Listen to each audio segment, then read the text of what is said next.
मेरे प्रिय विद्यार्थियों नमस्कार। जेसीईआरटी डिजी स्कूल की कक्षा में आपका हार्दिक स्वागत है।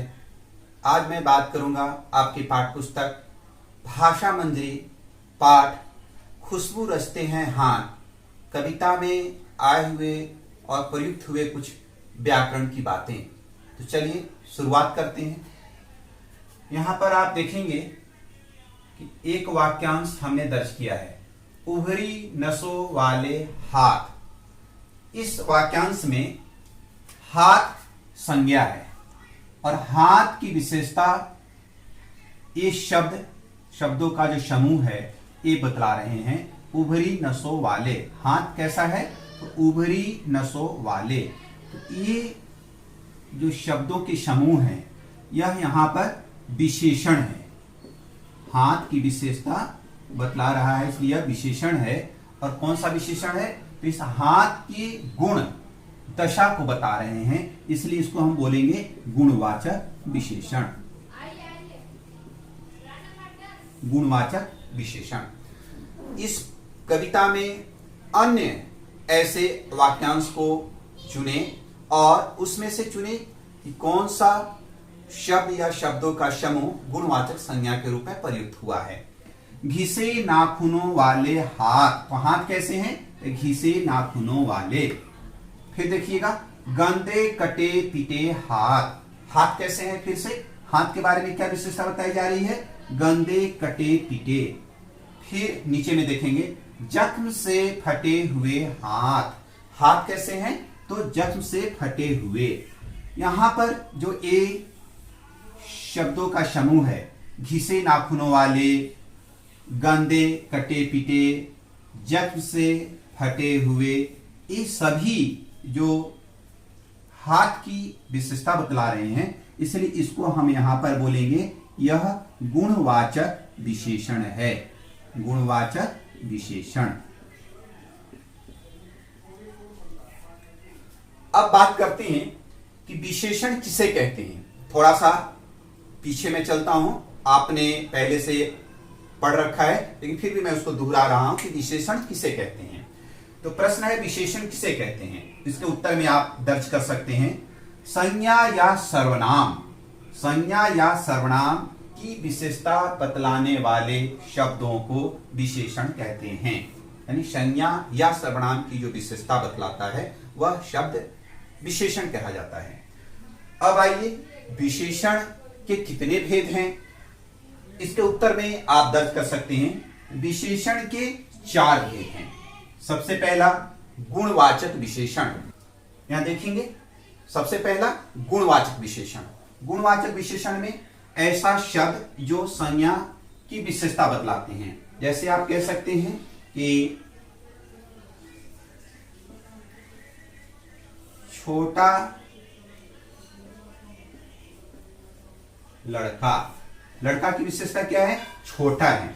उसी तरह से लाल साड़ी, साड़ी कैसी है, तो लाल है। यह गुणवाचक शब्द है, गुणवाचक विशेषण के शब्द हैं।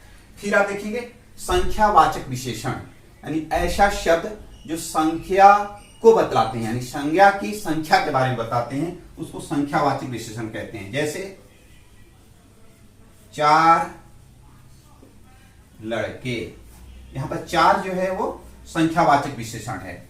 उसी तरह से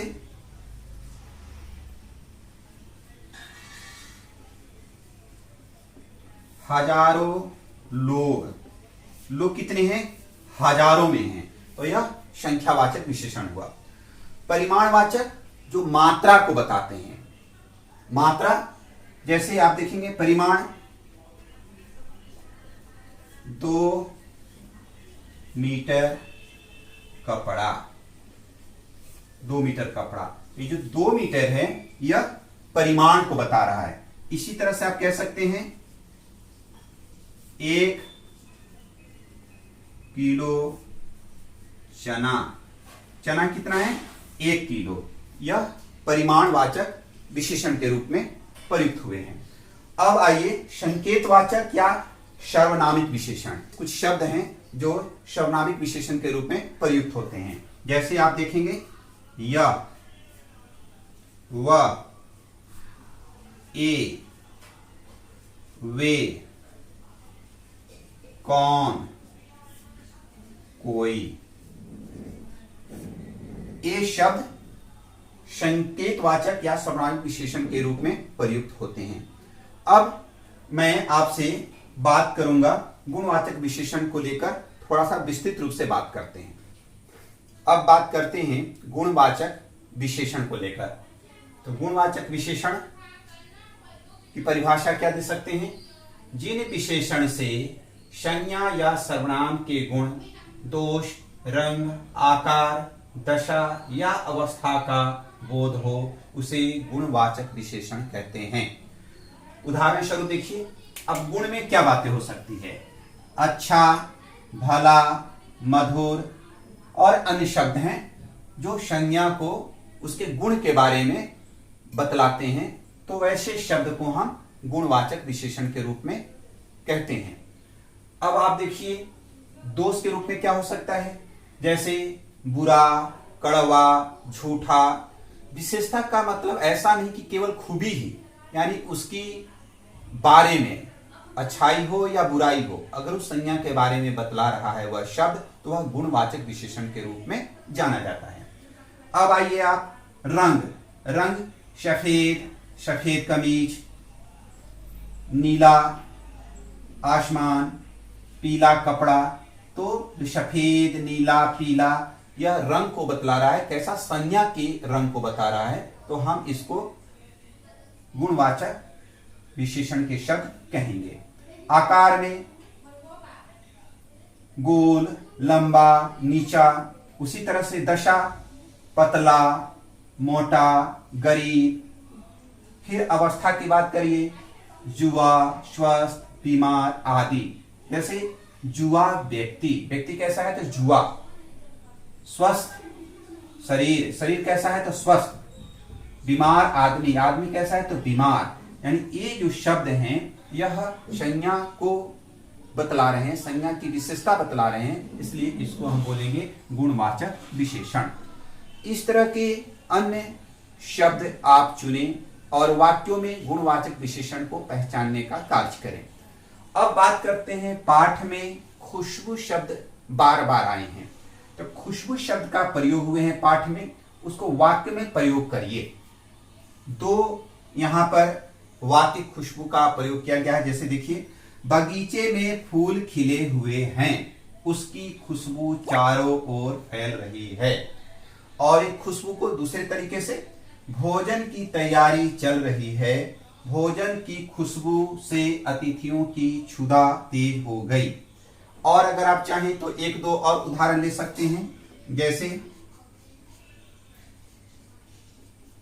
गुलाब के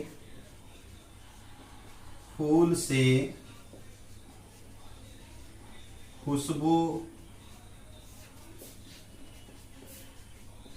निकल रही है। और आप देखिए, और खुशबू से आप सोच सकते हैं, जैसे